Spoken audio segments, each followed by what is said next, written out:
Oi, turma do livro Palavras de Vida Eterna, Chico Xavier, pelo Espírito Emmanuel, na mensagem 120, nos domínios do bem. Mas nada quis fazer sem o teu parecer, para que o teu benefício não fosse como por obrigação, mas espontâneo. Paulo. É das leis evolutivas que todos os agentes inferiores da natureza sirvam em regime de compulsória. Pedras são arrancadas ao berço multimilinário para que obedeçam às construções. Tombam vegetais a duros lances de força para que se fazerem mais úteis. Animais sofrem imposições e pancadas a fim de se entregarem à prestação de serviço. Alcançando, no entanto, a razão, por atestado de madureza própria, o espírito é chamado ao livre-arbítrio, por filho do Criador que atingiu a maioridade na criação. Chegado a essa fase, ilumina-se pela chama interior do discernimento para a aquisição das experiências que lhe cabe realizar, de modo a erguer seus méritos, podendo, em verdade, escolher o caminho reto ou sinuoso, claro ou escuro, em que mais se apraza. Reflete, pois, na liberdade íntima e pessoal de que dispõe para fazer o bem amplamente, ilimitadamente, constantemente. Escrevendo a Filemon, disse Paulo, mas nada quis fazer sem o teu parecer, para que o teu benefício não fosse como por obrigação, mas espontâneo. Assim também o Divino Mestre para conosco, aqui e ali propõe-nos, de maneira direta ou indireta, ensinamentos e atitudes, edificações e serviços, mas espera sempre por nossa resposta voluntária, de vez que a obra de verdadeira sublimação espiritual não comporta servos constrangidos. Ou seja, Jesus exemplificou para a gente, né, a sua obra, o que ele espera de nós, né? Ele exemplificou o amor, ele exemplificou como a gente deve fazer o bem às pessoas e a nós próprios, né? Mas ele não obrigou ninguém a seguir ele. Ele falou, só vem a mim quem está preparado, quem quer, quem deseja, né? Então, não existe dentro da criação algo que nós sejamos obrigados a fazer, né? Quando a gente fala assim, não, eu estou servindo a Deus aqui porque eu sou obrigada a fazer isso, ou eu faço isso, ou eu fico pior de saúde. Peraí, Deus não obrigou você a fazer nada. Ou você tem um estado de consciência de que é chegado o momento de trabalhar, de que é chegado o momento que você está sendo cutucado para fazer algo em benefício seu e do próximo, ou então nada disso vai valer, né? Só é válido para Deus aquilo que é feito de coração. Então, hoje mesmo, na hora que eu estava vindo da hidroginástica, eu estava vindo conversando com um amigo no WhatsApp, eu falei para ele assim, eu estou aceitando um desafio. Ele falou assim, não fala assim, não é um desafio, você tem um pouquinho de entendimento aí do espiritismo. Eu falei, não, eu estou aceitando um desafio, não estou sendo obrigada a fazer, mas eu estou sendo cutucada, né? Eu estou sendo incomodada para fazer algo que eu nunca fiz na vida. Então, eu estou me predispondo a enfrentar algo novo, mas porque eu gosto disso, eu gosto de desafio. Às vezes, alguns desafios me colocam em situação de risco, aí eu não vou, né? Aí meu coração não manda ir, né? Se alguém falar para mim assim, Patrícia, vamos fazer uma trilha no meio da floresta, eu amo floresta, mas eu sei que se eu for fazer a trilha eu vou cair, então eu não vou. É um cutucão que se alguém me der, vai ficar cutucando, mas eu não vou, porque eu não acho seguro, eu vou acabar indo para um lugar onde eu vou cair. Agora, quando a cutucada eu acho que é para, como fala, alavancar, né, melhorar, eu acho legal. Eu acho bacana, eu acho desafiador para o enriquecimento, para o engrandecimento do espírito, trabalhando o meu espírito, né? Então, pode ser que eu falhe na missão, pode ser que não dê muito certo, mas é uma tentativa de coração, de fazer algo que eu acredito, que eu tenho um pouquinho para doar, né? Se eu estudar, se eu, né, como que eu posso dizer? Me aplicar naquilo, né? Eu tenho um aluno que está se preparando para ser policial militar. Então, todo dia ele me manda notícia que ele está estudando, que ele está se esforçando, ele está se aplicando naquilo. É um grande desafio para ele, né? E ele não está sendo obrigado a fazer isso, ele está fazendo porque ele quer ser policial. Então, eu falo para ele sempre, Deus, no momento certo, vai abençoar. Pode ser que vá lá, faça a prova e não passe, porque não chegou o momento que Deus acredita que você esteja pronto. Então, você vai ter que continuar estudando, vai ter que continuar se aprimorando para que aquilo dê certo. É o que você deseja? Não é nada obrigatório, é de coração, então vai ser abençoado. Mas pode ser que não seja abençoado de primeira. Pode ser que não passe no concurso de primeira. E não tem mal nenhum nisso. Mal nenhum. Eu conheci um bombeiro aqui perto de casa, do batalhão, que ele conversando com a molecada, ele falou assim, eu comecei jovem, aos 18 anos preparando, já tentando entrar para o corpo de bombeiros. Eu comecei a fazer concurso contra a vontade da minha mãe. Minha mãe não queria que eu fosse bombeiro porque ela achava arriscado. E aí eu fui fazer aos 18, fiz aos 19 e tal, até 15 vezes eu fui fazer concurso. No 15ª vez é que eu passei. Então é naquele momento de Deus, não é no momento do cara, né? Ele fez toda a parte dele, ele estudou, ele se aplicou de coração, mas ele não tinha o amadurecimento que Deus esperava dele ainda, né? Vai que ele entrasse no corpo de bombeiro e logo de imediato ele sofresse um acidente, ele fosse morto por falta de maturidade. Então Deus falou, não, vamos preparar esse cara, tal, é o livre-arbítrio dele, ele é o que ele deseja, mas tem a vontade de Deus ali, tem a hora do bater o martelo e falar, agora é o momento, né? Então, quando você está a fim de fazer as coisas pelo bem, essa bênção vai chegar, né? Mas não vai chegar no seu tempo, vai chegar no tempo de Deus. A gente tem que amadurecer isso dentro de nós, porque senão, na primeira tentativa lá, que nem esse aluno está estudando pra caramba, na primeira tentativa dele, se ele é reprovado na prova, ele já vai ficar frustrado, e não é para ficar frustrado, é para entender que aquele não é o momento, né? Eu estou no espiritismo desde os 16 anos, mas confesso que eu sempre fui aquela espírita sem vergonha, mal lia, eu estudei muito pouco, eu fiz o quê? Preparatório no espiritismo, livro dos espíritos, livro dos médiuns, que eu me lembro foi só, estudo na casa espírita foi só. Depois eu fiz os estudos para ser evangelizadora, consegui entrar, fiquei um ano, acho que um ano e pouquinho como evangelizadora, fiz o curso de passe, trabalhei como passista, né? Mas assim, e dentro do trabalho mediúnico eu desenvolvi a psicografia, mas para quem está desde os 16 anos, eu acho que eu tinha mais para oferecer. Só que não, eu tinha que trabalhar, eu tinha que sustentar a casa, eu tinha que pensar nas pessoas em minha volta. Eu me apliquei mais na parte prática do espiritismo, que é aquela coisa da caridade, da solidariedade, do ajudar o próximo, do que a parte teórica. Agora, aposentada, eu caí nos livros. E nos livros eu caí na graça de entender melhor o que eu fazia na prática, e o que eu fiz certo e o que eu fiz errado. Então veio uma reflexão muito forte diante das leituras de coisas que eu poderia ter feito diferente. Mas tudo bem, tá tudo certo, porque Deus perdoa a gente. Então eu não vou me sentir culpada por algumas coisas que eu não sabia.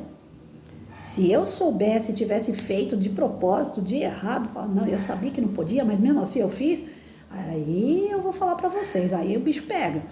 Mas não, tem muita coisa que eu já me perdoei. A gente precisa se perdoar às vezes, sabia? Então tem coisas que a gente faz ou fez que a gente não está esperando, quando vê, a gente é tentado e cai no erro. Então vamos fazer o quê? Orar, vigiar, estudar, né? Trabalhar mais essa questão espiritual, porque a gente trabalha muito material. A escola que nós enfrentamos no nosso tempo, né? Na Terra, é uma escola materialista. A criançada não aprende nem a fazer prece na sala de aula. Tem muitos professores que se recusam a fazer prece na sala de aula. Então, a partir do momento que não tem essa espiritualidade trabalhada em sala de aula, a criançada só vê o quê? Só aprende aquilo que está na matéria, que é palpável, né? Se não for assim, tanto é que tem a pedagogia vivencionista, né? Que é a pedagogia que eu trabalhei. A pedagogia construtivista, tradicional, é uma mistura dessas todas aí que cai na vivencionista. E a vivencionista o que é? Você só aprende vivendo, pegando, né? Então, o que você vai viver pegando na parte da religiosidade numa escola? Você não pode entrar muito nesse mérito, porque um é da Umbanda, o outro é católico, o outro é espírita, o outro é evangélico. Então o professor fica num campo assim meio perigoso, dependendo daquilo que ele fizer, ele influencia para um lado e agride o outro, né? Então é um campo espiritual que não é trabalhado na escola. E na verdade a espiritualidade poderia ser trabalhada sem a religiosidade, sem a parte da religião, né? Uma vez eu lembro que eu fui fazer a inscrição para trabalhar, ia ter aula de religião no estado. E eu coloquei na minha fichinha de inscrição que eu era espírita. E o diretor falou assim, não, você não pode colocar espírita aí, coloca católica. Eu falei assim, mas eu não sou mais católica. Ele falou assim, não, mas você tem que colocar católica, porque se não for assim, eles não vão aceitar a tua ficha, você não vai poder dar aula de religião. Eu falei, então o Estado está querendo que dê aula de religião católica. E isso aí não vai dar certo. Graças ao bom Deus, não deu certo. Né? Porque se desse certo, hoje estariam formando apenas pessoas católicas. E os evangélicos, onde que fica nisso tudo? E o espírita? E o espiritualista? Então, nós temos que ter o cuidado com isso. Dá para ser trabalhado a espiritualidade da criança, né? Que é a moral, que são os princípios. É espiritual isso. Lógico que é a nossa essência. Agora, não dá para trabalhar na criança a religiosidade. Aí já é um campo mais perigoso, porque você influencia, como eu falei, um e desagrada o outro, né? E exclui o outro. E isso não é correto. Então, toda vez que a gente pensar em fazer o bem, a gente tem que pensar em fazer despretensiosamente.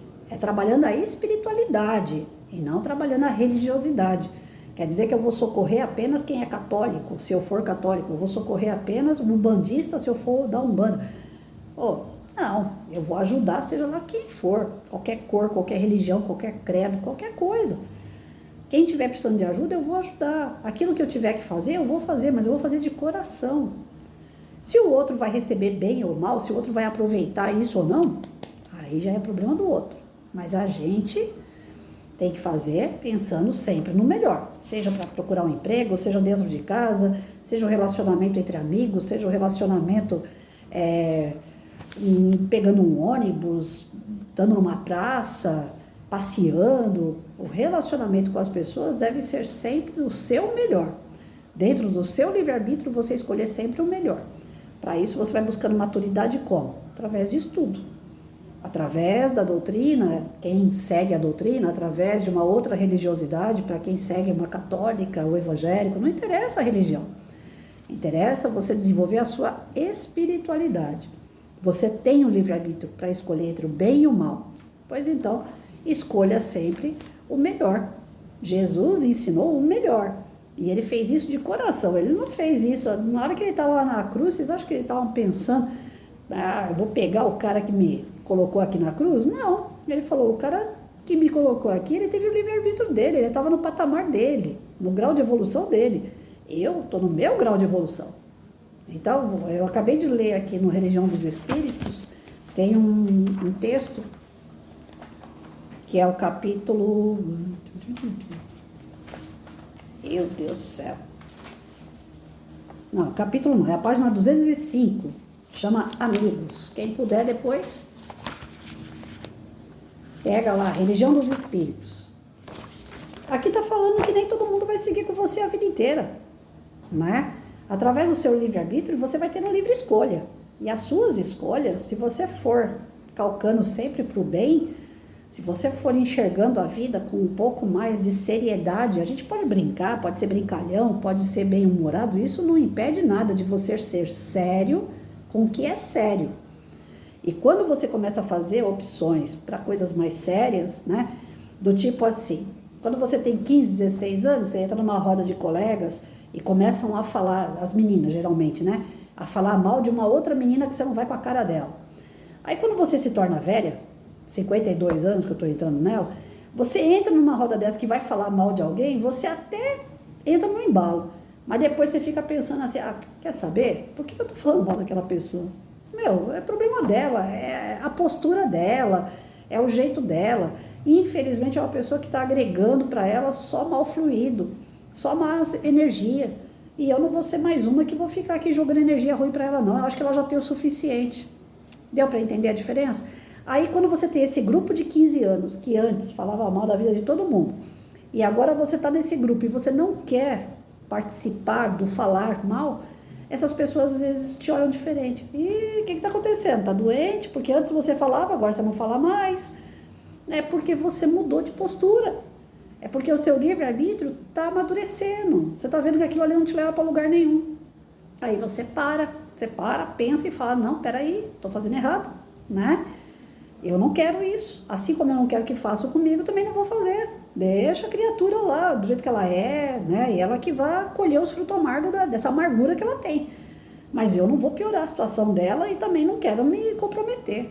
E quem for o seu amigo vai entender e vai caminhar junto com você. Vai falar, não, realmente você tem razão, você está fazendo o que é certo, a gente aqui que está fazendo o que é errado, então vamos parar e vamos seguir a vida. Agora tem outros que não vai querer seguir com você. Vai falar assim, tá metida, hein, que agora tá virando a Santa Madre Teresa de Calcutá, que negócio é esse? Você não era assim. E vai para outro lado e você vai para cá. Então fazer o bem, você ter bom sentimento, às vezes faz você selecionar pessoas do seu lado. Às vezes eu estou do lado de pessoas que eu gosto, mas que falam coisas que eu não concordo. O que eu faço? Para manter a amizade, eu fecho a boca. Antigamente não. O que você está falando eu não aceito, que você está errado, isso e aquilo. Eu fiz uma promessa para 2024. Eu falo lá no Face, eu brinco lá no Face que o meu projeto 2024 é arrumar um namorado, né? Mas é uma brincadeira. Até aí, não estou afim de nada com ninguém, não. Estou afim de ficar centrada aqui nos meus estudos, que eu acho que eu estou ganhando mais com isso. Mas tem um projeto 2024, que até então não tinha falado para ninguém, vou falar para vocês. Esse ano, para não falar que eu não falei para ninguém, eu falei para um amigo só. Esse ano eu vou tentar. Tentar significa que eu não sei se eu vou conseguir. Eu sou o tipo da pessoa que vê o erro no outro, aí já quer colocar o dedinho lá. Ó, você está fazendo errado. Ó, no caminho não é esse. Eu acho que você tem que ir por aqui. Sabe, eu sou muito de querer dar receita para os outros. E esse negócio de dar receita, acabou que dentro da minha casa eu vi que não deu certo. Né? De tanto que eu dei receita para o meu filho, que hoje ele faz a receita completamente ao contrário, e ele ainda fala para o meu amigo que é em comum, ele não fala isso para mim, mas ele fala para o meu amigo que é em comum, que tudo aquilo que eu não deixei ele fazer, agora ele vai fazer. Né? Então, não sei se é uma questão de livre escolha, ou se é uma questão de rebeldia atrasada, porque 26 anos, eu acho que está atrasado, né, essa rebeldia toda, mas de qualquer forma eu dei muito pitaco, não dei? Então, não vou dar pitaco, nem na vida dele, meu filho, e nem na vida de seu ninguém, cada um que faça o que desejar. Agora eu aprendi a fazer o seguinte, quando eu vejo a pessoa passando aperto, em vez de eu chegar lá e falar assim, olha, se você fizer isso, isso, isso, você sai, porque você tem uma visão. Quando você tem uma visão em que você consegue ajudar alguém através da sua visão, é o ímpeto de querer ajudar, não é de querer se meter na vida dos outros, mas é o ímpeto de querer ajudar.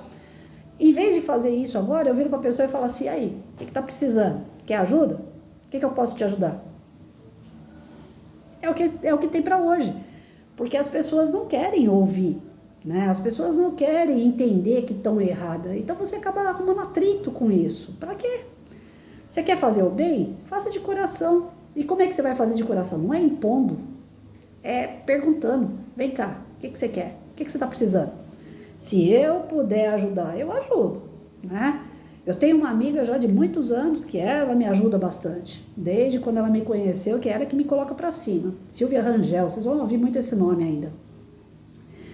Essa mulher é incrível, ela tem instituto, ela tem um monte de molecada que ela toma conta, ela... Não, é muita coisa. O currículo dela é gigante, é uma pessoa extremamente do bem. E toda vez que eu vou dar um apoio, né, em alguma coisa que ela está precisando, ela fala, Patrícia, estou precisando de tal coisa.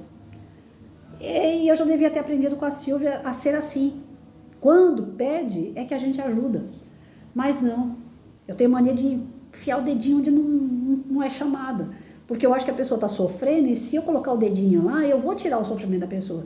Aí eu caí na real, 2023 para 2024, parada aqui dentro de casa, pensando, eu falei, peraí, nem Jesus tirou a dor de ninguém, nem a dele própria. Então por que eu tenho que ficar tirando dor dos outros? Por que eu tenho que ficar prevendo a dor do outro e querendo evitar que ele sofra? Cada qual com o seu livre-arbítrio, né? Seja quem for, parente, amigo, filho, pai, mãe, seja lá quem for, cada qual com o seu livre-arbítrio, com a sua livre escolha. Eu tô aqui só para amparar. Jesus fez isso. Venha a mim, quem é manso, pacífico, venha a mim, quem quer ajuda e eu vou aliviar, não é isso? Não foi essas coisas que ele ensinou? Ele não falou, venha a mim que eu vou colocar a mão e resolver tudo. E por que a Patrícia sempre foi assim? Não sei. Sinceramente eu não sei. Falta de amadurecimento, falta de entendimento, não sei. Só sei que a Patrícia sempre fez errado. De querer ajudar quem não quer ajuda muitas vezes. De querer orientar quem não quer orientação. De querer falar para quem não quer ouvir. Aí eu me estressava, aí eu ficava ruim, ficava depressiva, porque eu achava que eu não estava sendo inútil. E não é. É a pessoa que não quer. Então, se a pessoa não quer, vai, filho, vai do jeito que você quiser. Amigo que é amigo, não larga o osso. Né? Você não vai largar o seu amigo porque ele pensa diferente de você. O amigo de verdade, não. Você não vai se comprazer, você não vai ficar andando com ele, fazendo coisa errada junto com ele. Mas cada qual no seu degrau, né? Os anjos protetores, eles são mais evoluídos e andam com a gente, que somos tão imperfeitos, tão falta de moral que a gente tem, e eles estão ali dando moral para nós, eles estão ali do nosso lado. Vê se eles sentam com a gente para tomar uma cerveja, não. Mas eles, na hora que a gente está tomando a cerveja, eles saem de perto e vai fazer alguma coisa edificante. Quando termina a cerveja, eles voltam. É assim que funciona. E é coisa simples de observar, é coisa simples de entender, mas a massa cinzenta não funciona para essas coisas, porque a gente foi acomodado a entender só aquilo que a gente vê. A gente não foi criado, educado para aquilo que a gente não vê. A gente foi criado de um jeito, que a gente segue aquele jeito, e quando a gente desperta, a gente fala, meu Deus, quanto tempo eu perdi, podia ter sido diferente. Mas não se culpe, eu não estou me culpando, eu estou só refletindo, eu estou aqui lendo com vocês e refletindo. Opa, tem coisas que podia ter sido diferente, então daqui por diante vai ser diferente. O meu projeto real de 2024 é não ficar me metendo na vida de ninguém, a não ser que a pessoa faça que nem a Silvia faz. Patrícia, agora chegou aquele momento que eu preciso de ajuda. Aí a gente vai lá e ajuda naquilo que está precisando. Pronto. É assim. E o nosso coração vai junto com aquela ajuda. Não precisa sair por aí. Eu ajudei a Silvia. Eu fiz isso, fiz aquilo. Não. Fez, tá feito, acabou. Vamos para a próxima. Vamos lá. Qual é a próxima ajuda? E assim o nosso coração vai se desenvolvendo para o bem. É assim que, na verdade, a gente vai se construindo dentro do bem um espírito melhor, mais superior, moralmente falando, né? E mais feliz, porque quanto mais você tem compreensão das coisas que acontecem à sua volta, nem tudo te abala. Vai por mim, estou começando a entender.